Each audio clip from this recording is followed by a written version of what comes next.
The following program presents principles designed to promote good health and is not intended to take the place of personalized professional care.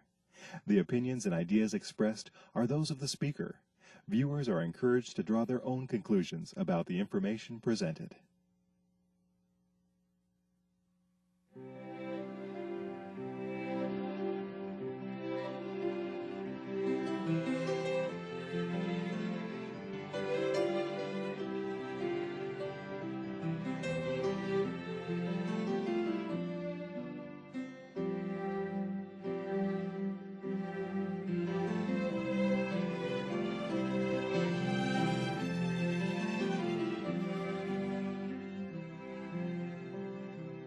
Hello and welcome to Health for a Lifetime. I'm your host, Don Macintosh, and today we're going to be talking about breast health. And talking with us today is Dr. Christine Salter. She is in family medicine in St. Louis, and you've practiced there about 5 years, 6 years, right? Yes, that's correct. And you have a rich background. You've done, you're a doctor in chiropractic, Yes, as I well am. as you've worked with, natural medicine. You bring a great blend of lifestyle approaches along with traditional medicine Absolutely. all together. Absolutely. And not only that, you're a mom. I am. And Two everybody children. knows that someone that's a mom knows everything. We do. I mean, so, always when I worked in the hospital, the nurses that were always the best, they'd raised a family. They didn't even get flapped by anything. So That's right. we're glad you're with us. We're going to talk about a very important, subject today, and that is breast health. And normally when we talk about this, we think about, of course, females, but of course males have breasts too. That's right. And they have problems sometimes that can develop. Talk to us about breast health, breast cancer. Where is that in terms of being the cause of death in America, and how important should we take our breast health? Well, if I asked 100 women what they think is going to be the #1 killer, they would tell me breast cancer most likely. But in fact, it's heart disease, and heart disease kills a lot more people than breast cancer. But breast cancer is deadly. It is the third cancer for women behind lung and colon cancer. So a lot less women die from breast cancer compared to heart disease, but it is significant. And so that's very concerning. It's very concerning. And so what are the types of things that we can do to, again, I mean, we've talked about some other cancers. We talked about colon cancer, and we said that that's something that can develop over a long amount of time, maybe 7-10 years. How long does it take to develop a palpable or something you can feel, breast cancer? It depends on the type of breast cancer. You've got the very aggressive types, and that could really develop in just a few months. I've had patients where, within a very short period of time, that they've felt a lump in the breast. Other types of cancers can be there for years, and just very slow growing. And so either way, we want early detection. We want women and men to become familiar with what's normal for them, because everyone's breasts are different. When is it that you start being concerned about this? What age should people really start worrying about this? Well, or being aware of this, maybe is a better word. Well, women between 40 and 50, their #1 killer is breast cancer. But we don't need to wait until you're between 40 and 50. And so once you go through puberty, we want young ladies to become familiar with their breasts, and when we say palpate their breasts and feel their breasts to make sure that they know what's normal for them. Some women have lumpy breasts. We call it fibrocystic change. It used to be fibrocystic disease, but we know there's not a disease, just that some women have lumpier breasts than others. So even if you have fibrocystic change, you can still examine your breast and say, well, this is what's normal for me. And then if there's a change, you're not really going looking for a cancer. You're just feeling that's what's normal, and then, oh, I feel a change. And then that will then stimulate you to go in and get further diagnostic tests done to see, is this change an abnormal change, or is it Nothing to be worried about. Nothing to worry about, exactly. And so when you go in for screening then, say to your office, or where do you refer them? What types of screening do they have? Well, an annual clinical exam is what's recommended for women. Usually we say starting at age 18 or 21. And so that means a physician will actually do that breast exam. And we check to see, do we feel anything abnormal. Then there is actual screening imaging studies. Now, what's recommended by the American Cancer Society are mammograms. And that's where they take x-rays of the breast.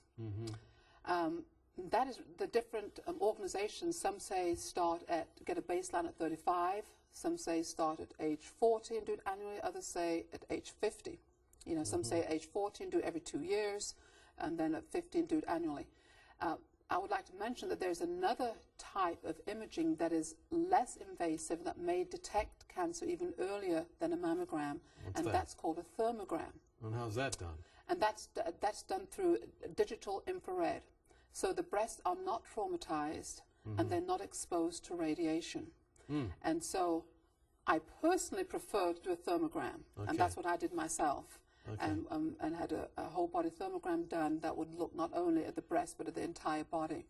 And thermogram, does that mean like a heat sensing thing? It's heat sensing because a malignancy or a cancer is very vascular, a lot of circulation. And it's like when you sprain an ankle and you have a lot of circulation, it's very warm. And then there's a definite difference. And so the thermograms have been done for years in this country and in the European countries. And it will pick up subtle differences in temperature that will alert you that something is going on. So if you were to say thermogram versus mammogram, which is the most accurate, or are they both the same? I would have to say that thermograms will pick up lesions much earlier. Is that right? Because it's just based on heat? It's based on heat, and it's not waiting until you can see calcifications and see an actual lump or anything like that. And anybody that's watching, say, in a Western country, if they talk to their physician, they'll know what a thermogram is. They would know a thermogram. There are places around the country. There's a place in St. Louis. They are dotted around the country where they can get thermograms done. It doesn't mean you'll never have a mammogram. I do send people for diagnostic mammograms. If the thermogram comes up abnormal, we'll send them for an ultrasound, and we may end up doing a diagnostic mammogram.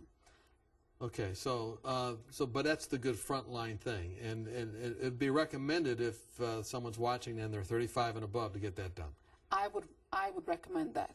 Now, the American Cancer Society, they're not making that their official statement. Their official statement is get a mammogram done every year. But because of what I've read and the research on thermography, I think it would be wise and prudent to get that done and to pick up anything much sooner than even the mammogram would do. Okay, yeah, so let's talk about, breast cancer in terms of family history. Is there a connection? There is a connection, and if you have a mother, sister, aunt with breast cancer, you have a significantly higher risk. But I do want to mention that most cases of breast cancer occur what we call sporadically, meaning there is no family history. There isn't anything obvious that would say that you get breast cancer. Many women come in and say, well, I don't have a family history, and no, I've not had any screening, and no, I don't do self-breast exams because I don't have family history. That doesn't matter, because most cases there is no family history. But if you have a family history, you are at higher risk. Okay, so if you're into the high risk category, we've really got to be very alert to any changes, and especially to doing the screening tests of either thermography or the mammogram, and then dietary changes and lifestyle changes. Well, let's not leave the men out.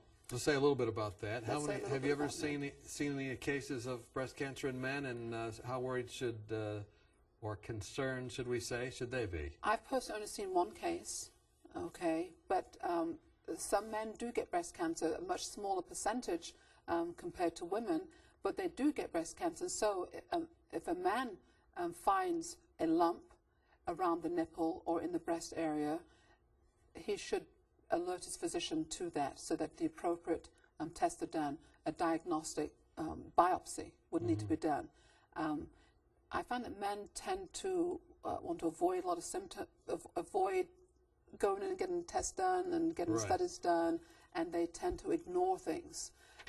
We don't want the men to ignore an abnormal lump in the breast, abnormal lump in the testicle that may signal testicular cancer. These things need to be checked out, need to be biopsied. Now, usually they don't have as large amount of breast tissue as a woman would have. So is that, I'm just wondering, I don't know the answer, would it be perhaps even more dangerous because it could easily get into other parts of the body sooner with a man than a woman, or?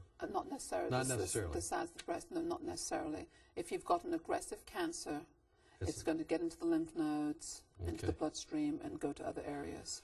So what are some lifestyle factors that can impact then breast health for either men or women?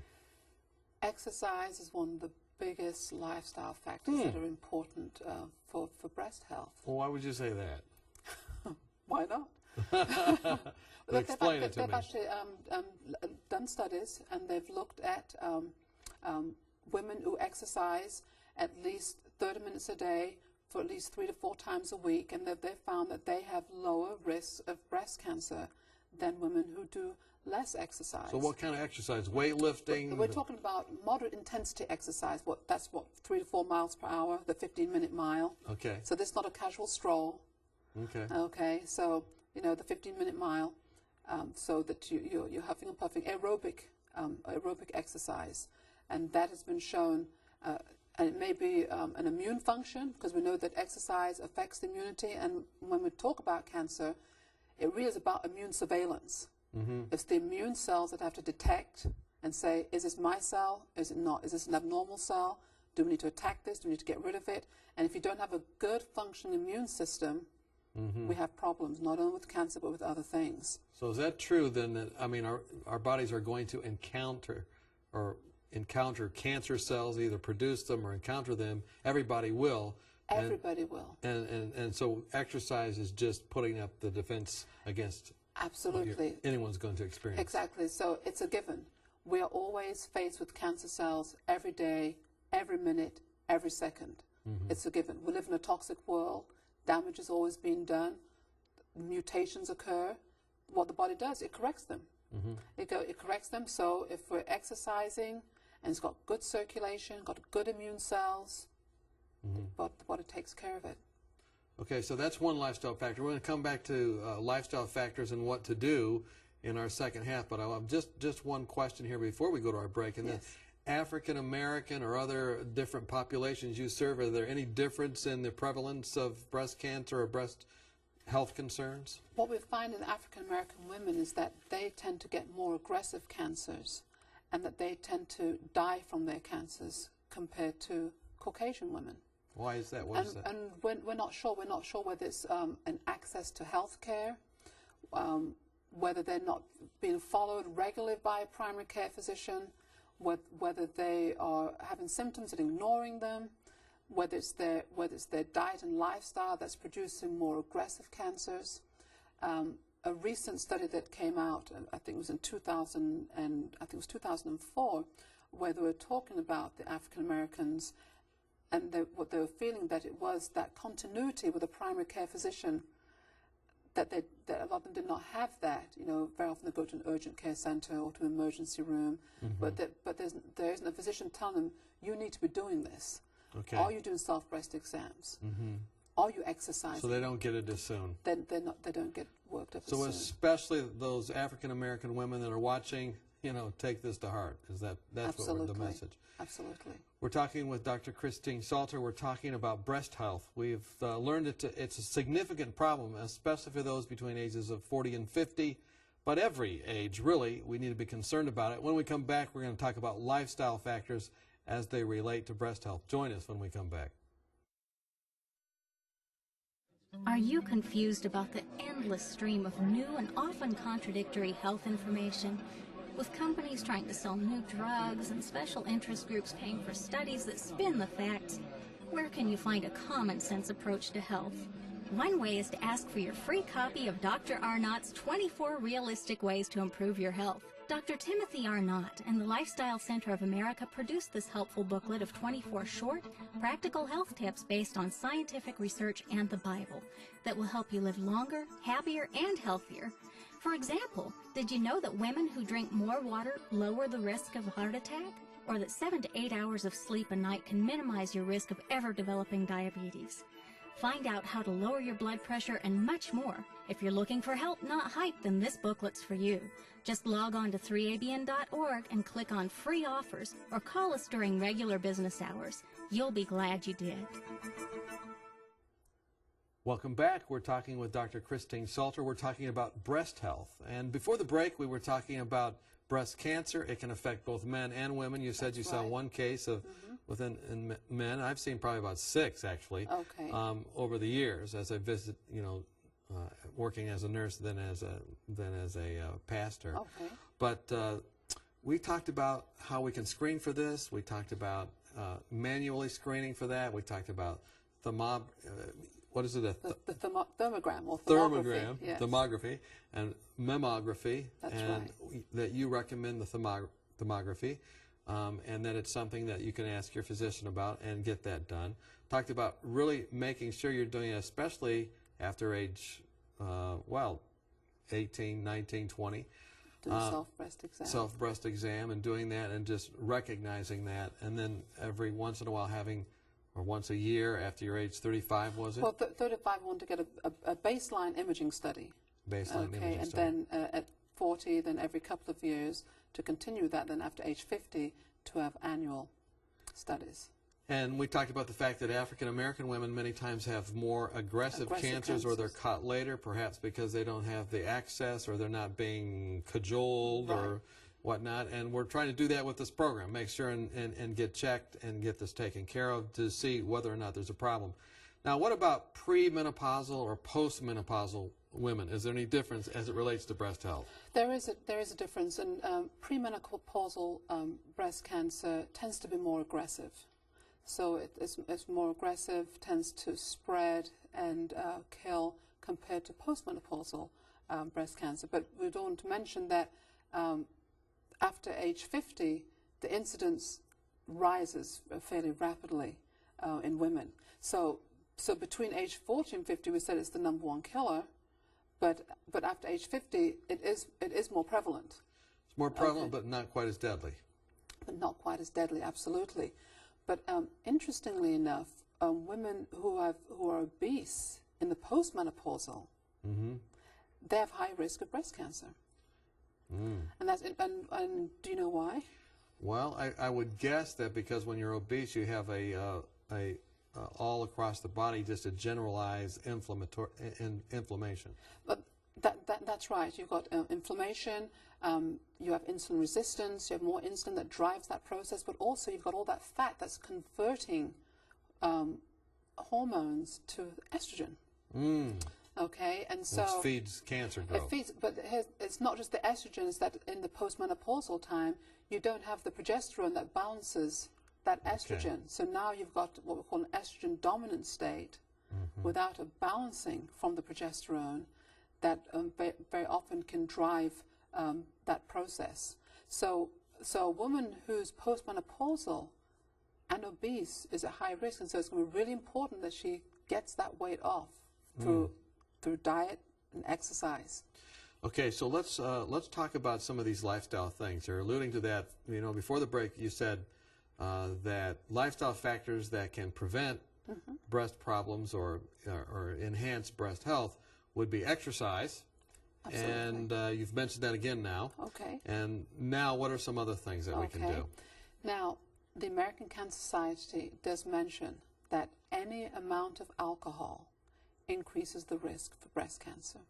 Any amount? Any amount of alcohol increases the risk for breast cancer. So basically what they say is that if you're at high risk, they say abstain.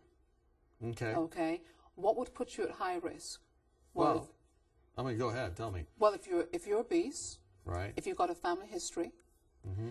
Now, there's some other information about breast cancer that might put you at risk, and it's abortion in the teenage years.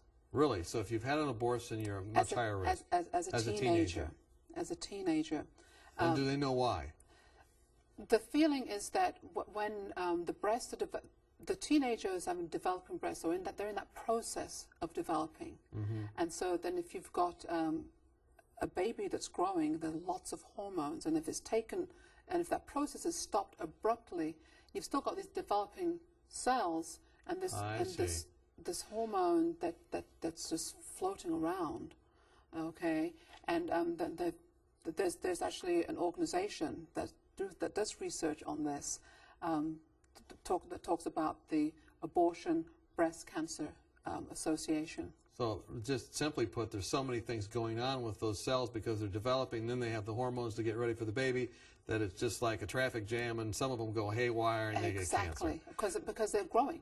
So cells that are growing rapidly are at risk. Very vulnerable. Are very vulnerable. So teenage abortion. Teenage abortion, alcohol, anything else? Obesity. Okay, then diet.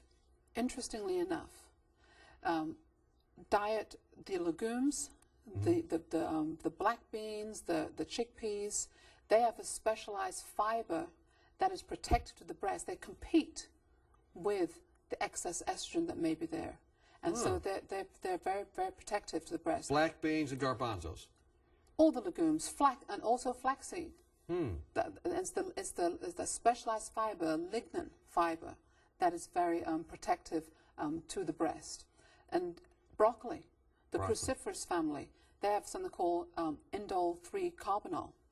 That actually prevents malignant transformation, in the breast. And so we want women having the foundation of their diets based on legumes, based on vegetables, and we've talked about this in the context of other cancers. But the broccoli, the cauliflower, the Brussels sprouts, those in the cruciferous vegetable families are very important for the breast.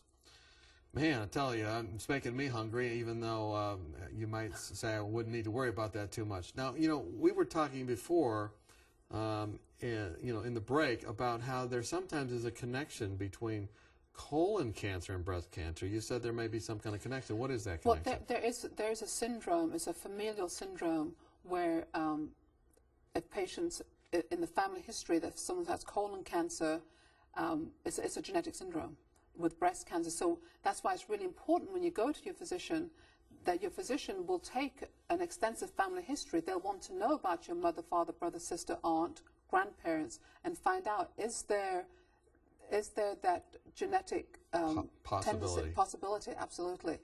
Colon cancer, ovarian cancer, breast cancer. There's a connection between all those in a familial way. Okay, we've talked then about diet. We've talked about exercise. We've talked about taking the weight off. Absolutely. And anything else in terms of lifestyle? Something a woman can do. Men can't do this, but women can breastfeed their babies. If every woman would breastfeed her baby, she would decrease her risk for breast cancer and also decrease the risk of her child getting asthma, sudden infant death syndrome, allergies in general. And they might be smarter too, I heard. And higher IQs. Okay, so breastfeeding. So it's a wonderful thing. Protects the breast, protects the newborn for life, and it actually decreases diabetes risk. Is that right? Yes. So no alcohol, breastfeeding, avoid obesity, try and lose the weight if you have that, and then we talked about exercise, and then watch for that family history. And then there's another thing that recently came out, and that's antibiotic use.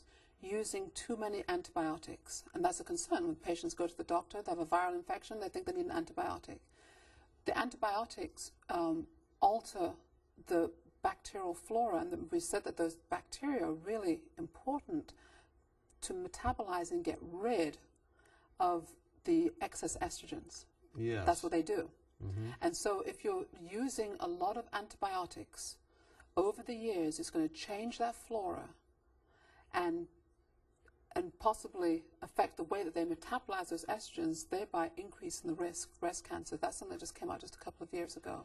Well, we hear a lot about estrogen therapy. People start taking that. Is that related to breast cancer? Well, there was a big study just recently. People know about that, and that they found that certain combinations of hormone replacement therapy did increase the risk for invasive breast cancer. But we need to look at it in context of the entire family history, the type of hormone therapy that is being used, and how it's being used. So you're saying then to me that there are some people that you put on that estrogen therapy there, but you only do it once you look at those factors. We do saliva testing to determine what they're deficient in, and we like to make sure we're using what we say bioidentical hormones, that they are hormones that the body recognizes as their own. And so we do appropriate either blood testing or saliva testing to know exactly what the hormonal status is. Let's talk about the woman that has developed breast cancer. Probably one of the most traumatic things in your office is to tell someone it looks like you have this malignancy. What kind of help and hope can we give to those people watching that may just have gotten that diagnosis? Well, it's important that we know the type of breast cancer that is appropriately staged. We need to know, is it just confined to the breast? Has it gone to the lymph nodes? The type of treatment will depend on that staging, whether it's chemotherapy, whether it's a combination of chemotherapy and radiation therapy. But again, it's really important that if a woman has that diagnosis, that she builds her immune system. Because very often while the chemotherapy and the radiation therapy is trying to kill these cancer cells, it also damages her own cells. And so it's important that she builds her immunity, and do that through diet, through lifestyle, through various herbs and nutritional supplements. There are ways to build that and have an integrative treatment so that we can offset some of the damage that the chemotherapy does to the body's good cells, while it's trying to kill the bad cells. And you've had some success with that yourself. You've seen just miraculous things there. You were telling me some of those experiences, and that's just very energizing. But when you give the body what it needs, phytonutrients, glyconutrients, and if the cancer's not overwhelmed the body, then or whatever disease it is, if the body has what it needs, the body's remarkable. We're truly fearfully and wonderfully made. The Lord has designed the body to repair and heal and regenerate if given the right tools. Thank you, Dr. Salter, for being with us, and thank you for what you do in your practice. We just have enjoyed talking with you today. Well, I've enjoyed being here. Thank you very much. And thank you for being with us on Health for a Lifetime. There are a lot of take-home messages from today's program. If you are a woman or a man, but especially women today, you need to be, first of all, examining your own breast, following these procedures, and there's just a lot of lifestyle things that were mentioned. We hope that as a result of today's program, you will never have to develop a breast cancer, but if you do, you will pick it up, be able to get the appropriate treatment, and that you'll have health that lasts for a lifetime.